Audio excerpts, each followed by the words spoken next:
I will say this. You take this is the thing where when you have something, much like the Jay and Gunther thing, you presented a very personal blood feud, literally and figuratively, going into WrestleMania. That's the one thing that takes some Gurias off as well, or partial Gurias, because you turned a blood feud into a technical wrestling match. Tiffany and Charlotte should have had a stipulation. Tiffany and Charlotte should have had a stipulation going into the match to play around. Should have been, you know what they should have made it? They hate each other so much. It cannot be contained by the ring. This will be a Falls Count Anywhere match. Now you can have them in the ring, go to the back, pre-tape all the stuff in the back to make it clean, come back out for the finish. Like a backlot brawl match. Why didn't you just redo that and have everything you could with that? It was missing a stipulation outside of the title match. I think it was missing more. So we're going to go to night 2 very briefly from my example. That triple threat match to open up night 2 was brilliant. That was one of the best opening matches you'll ever see. And let me tell you something.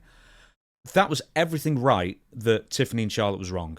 Because, yes, it's all rehearsed. They've done it for weeks probably. They've worked it out. But I tell you what, Rhea was laying them kicks in. I nearly said something really bad then. She was laying them kicks in. I'll tell you what it was afterwards. And then Io Sky as well. They were lumping each other as hard as they could. It looked great and everything worked. This, they weren't hitting each other anywhere near hard enough, for a blood feud kind of thing. And then a lot of the pre-prescribed things that they worked out in the back didn't work, or they had to, take 2-3 attempts on it as well, and it just felt, I just wasn't into it at all, man. Well, especially with that weird build. Yeah, I have a theory about that. I'm saying if, because we'll get to the Travis Scott thing with Cody, because they seem to have worked us on the slap and the eardrum, I guess. But going with the Tiffany and Charlotte thing, if they truly do not get along, if they truly do not like each other, and this is not going to make sense to most people. I've been in the ring with people that I do not care for, and they do not care for me. We're actually much more careful because we don't want to be that guy. That's what I felt during this match.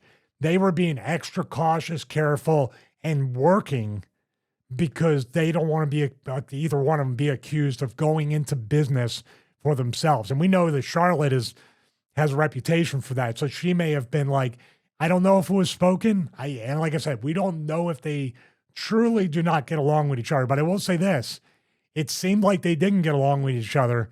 And this match seemed like they were old friends taking care of each other. It was that build, man, that weird promo that we couldn't stop talking about, where they just kept going off the rails, giving each other personal jibes. You could tell what was scripted, you could tell what wasn't.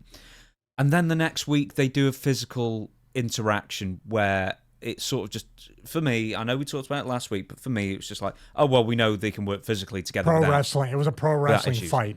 Yeah, and then the week afterwards, they do separate interviews where they talk about how they, where Tiffany, I think, basically said, well, I had a couple of weeks after the first promo, they did that sort of face-to-face, 2 separate screens thing, where Charlotte talked all over her. It's like that one little thing where they had that physical interaction in between those 2 interview segments, two SmackDowns apart, ruined it for me. And then they went into this match without that anticipation of whether they're going to work well together or not, which they work, as you completely right, they work with each other completely, and it was worse off for it. Yeah, there was only one part that I thought was wow, and she did it to herself. My wife even watched it when I was watching the match, and went, ooh, when the knees came up for the moonsault, she ate that pretty good. And the only other thing, you were talking about things that went wrong, it seemed like it was going to go off the rails when they were doing like the backflip in the corner and then the belly to back flip. It looked like it was about to, but they recovered. But that's all the thing of cooperation. And once you know it's a cooperation, which is tough in wrestling, we go back to Brett and Austin. They were working, but it wasn't clean. It wasn't so rehearsed. And that's why today it's a Hall of Fame match, because they're standing next to each other. They like each other, but like when I watch the match, they don't like each other and they want to kill each other. That's the feeling you want. And that's the feeling we did not get from this match. Yeah, that's the problem with having two gymnasts wrestle each other, I guess. Do you know what, right? Just because I love to mention Dutch, but he's one of the best people I can ever think of as an example, but your Dutch Mantels, your Jerry Lawlers, your... I mean, for goodness sakes, you fabulous ones, your Bill Dundees. I'm using people from Memphis as an example, but that was a great territory for people who knew how to brawl. And I'll tell you what, not one single person can hold a candle to any of those people who I just mentioned who can brawl just using kicks and punches and make it entertaining for a long, stretched out period of time. That's what this match needed, and instead it's just the usual stuff you get from every WWE or AEW match to an extent. You just get pre-prescribed, choreographed stuff. This is meant to be a blood feud with two people who really hate each other. But I'll get you in a backdrop and you flip over and then you do this thing and then you do that thing. There's no differentiating between a blood feud and any other match in style. Yeah, I totally agree with that. I would say this too. Oh, many people, as a matter of fact, over the past few episodes, especially on Patreon, have requested that we put like our top wrestling punches, like top 5 people that throw the best 5 punchers in wrestling. We have that kind of listing. So that's a great segue to maybe write that down. Future episode, take a drink. But yeah, that's the problem is if there's a wrestling match that turns into a blood feud, that's totally fine. A blood feud cannot turn into a wrestling match. It's a disconnect. And unfortunately, that's what we got. It would have been great. This was what WrestleMania is all about, though, by the way. The match is whatever. But the beauty shot, the pyro, the Barbie box entrance, Charlotte's its entrances and post-match poses. And the crowd, the sea of people, the presentation. The stage has its own video of it being debuted. The stage is a star.